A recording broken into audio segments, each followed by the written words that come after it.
Mi nombre es Lamin Gaku, el presidente de la Asociación Bakadaji, Help de Gambia.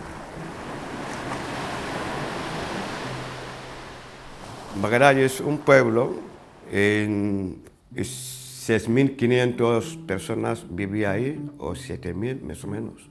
La asociación, lo más grande, lo que menos es lo de la agua, porque tenemos agua allí en pozo con el depósitos, pero no llega con todo el pueblo, porque el agua esto no está entrando con ninguna casa.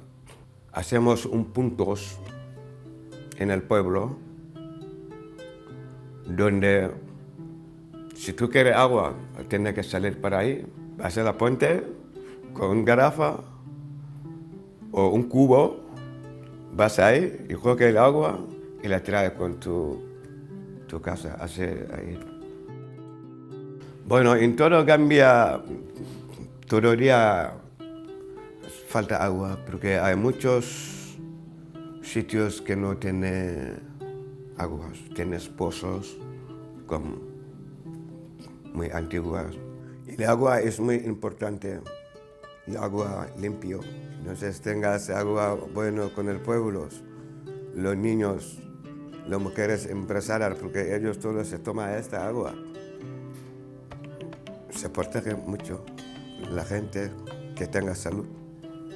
Eso es muy importante.